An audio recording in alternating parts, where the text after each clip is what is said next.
విశాఖలో 3 ఏళ్ల నుంచి పనిచేస్తున్నారని అక్కడి నుంచే ఎంపీగా పోటీ చేస్తానని అన్నారు జీవీఎల్ నరసింహారావు. తన అభిప్రాయాన్ని పార్టీ అధిష్టానానికి ఇప్పటికే తెలియజేసినట్టు చెప్పారు. కూటమిలో ఏర్పడినప్పుడు ఏ పార్టీ అయినా ఎక్కువ సీట్లు కావాలని కోరుకుంటుందని అన్నారు బీజేపీ నేత జీవీఎల్. బీజేపీ, టీడీపీ, జనసేన భావసారూప్యత ఉన్న పార్టీలే అని, వాటి మధ్య ఓట్ ట్రాన్స్ఫర్ ఈజీగానే జరుగుతుంది అంటున్న నరసింహారావుతో మా ప్రతినిధి రవిచంద్ర ఫేస్ టు ఫేస్ ఇప్పుడు చూద్దాం. 3.0 కోసం తెలుగు రాష్ట్రాల్లో ఖచ్చితమైన విజయాన్ని లక్ష్యంగా పెట్టుకున్న భారతీయ జనతా పార్టీ ఎన్డీఏ భాగస్వామ్య పక్షాలతో కలిసి ఎన్నికలకు సిద్దమవుతోంది. ప్రస్తుతం జీవీఎల్ నరసింహారావు మనతో ఉన్నారు. ఈ ఎన్డీఏ భాగస్వామ్య పక్షాల పొత్తులు ఏ విధంగా ఉండబోతున్నాయి, ఇక ఆయన పోటీ చేసే స్థానం పైన స్పష్టత వచ్చిందా లేదా, జీవీఎల్ గారిని అడిగి తెలుసుకునే ప్రయత్నం చేద్దాం. సార్, 20 స్థానాలు అంటున్నారు. మోడీ 3.0లో ఖచ్చితంగా తెలుగు రాష్ట్రాల్లో మా బోనీ ఉంటుందని చెప్తున్నారు. ఎలా ఉండబోతోంది మీ ప్లాన్? ఎలా ఉంటుంది? ప్లాన్ ఆఫ్ యాక్షన్ ఏ విధంగా చేసే అవకాశం? దేశవ్యాప్తంగా గతంలో కంటే 2019లో కంటే కూడా 2014 కంటే 19లో ఎక్కువ సీట్లు సాధించాం, 303. ఈసారి 370. భారతీయ జనతా పార్టీ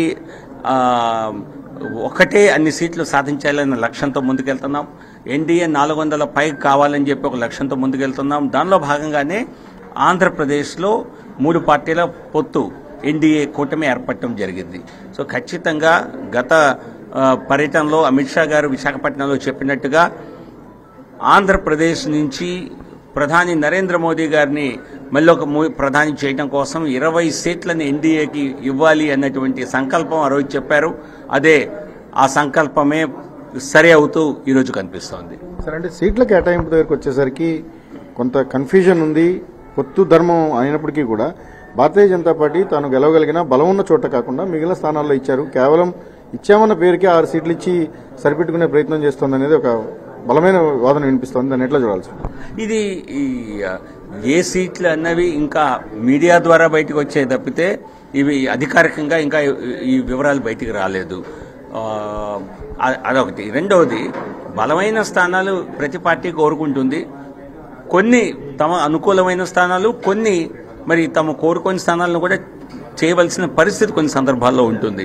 సో కాబట్టి ఏ పార్టీ కూడా భారతీయ జనతా పార్టీకి కేవలం మరి గెలుపుకి సాధ్యం కాని సీట్లను ఇస్తే సర్దుకుపోయేటువంటి అవసరం భారతీయ జనతా పార్టీకి లేదు. సో కాబట్టి ఏదైనా కూటమిలో చర్చలు జరిగినప్పుడు పరస్పరం మాట్లాడుకొని అందరికీ ఆమోదయోగ్యంగా ఉండేలా చేయటం జరుగుతుంది. ఇప్పటికీ 6 పార్లమెంటు స్థానాలు పోటీ చేస్తారు అన్నటువంటి నిర్ధారణ వచ్చింది తప్పితే మా పార్టీ ద్వారా కూడా ఏ సీట్లు అన్నది ఇంతవరకు అది ఖరారు అయినట్టుగా సమాచారం బయటికి లేదు.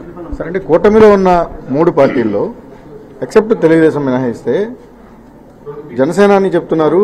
మధ్యవర్తిత్వం చేయడం వలన నేను నష్టపోయాను, ఎదురు దెబ్బలు తింటున్నాను. మీకు భారతీయ జనతా పార్టీ కూడా అంత సాటిస్ఫాక్షన్ గా ఉన్నట్టు లేదు. 6 సీట్లు ఇచ్చారు, కోరుకున్న స్థానాలు వేయలేదు.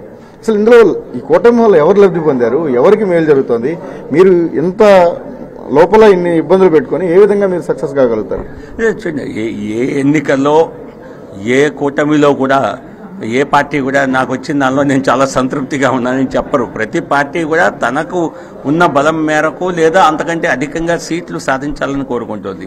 మేము ఎక్కువ పార్లమెంటు స్థానాలు కోరుకోవటానికి ప్రధాన కారణం ఏంటంటే ఈరోజు నరేంద్ర మోదీ గారు అనేటువంటి బ్రాండ్ పార్లమెంట్ ఎన్నికల్లో ఒక అద్భుతమైనటువంటి అస్త్రం. మేము అసెంబ్లీ ఎన్నికల్లో గతంలో పెద్దగా మేము ఓట్లు సాధించినప్పటికీ ఈరోజు మోదీ గారి గ్రాఫ్ ఆంధ్రప్రదేశ్లో తెలుగు రాష్ట్రాల్లో కూడా గణనీయంగా పెరిగింది. అందుకే ఎక్కువ స్థానాలు కావాలని కోరుకున్నాం. బట్ అంతిమంగా 6 సీట్లు ఖరారు చేసినట్లుగా తెలుస్తోంది. సో ఖచ్చితంగా మాకు అలాట్ అయినటువంటి స్థానాల్లో మాకున్నటువంటి స్ట్రెంగ్త్లో 100% గెలిచే విధంగా, మిగతా స్థానాల్లో మరి మాకుతో ఉన్నటువంటి భాగస్వామ్య పార్టీలకు సహకరించే విధంగా పనిచేస్తాం.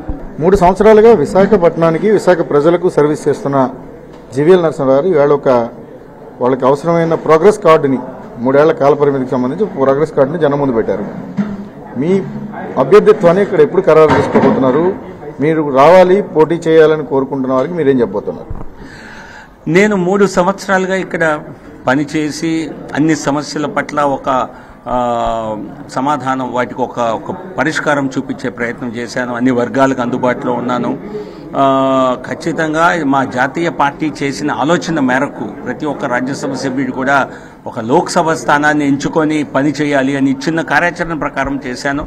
సో కొద్ది నెలల క్రితం మమ్మల్ని అడగటం జరిగింది, మీరు పార్లమెంటు ఎన్నికల్లో పోటీ చేస్తారా, లోక్సభలో ఎక్కడి నుంచి చేయాలనుకుంటున్నారు అని చెప్తే నేను ఖచ్చితంగా తెలియచేయటం జరిగింది లిఖితపూర్వకంగా.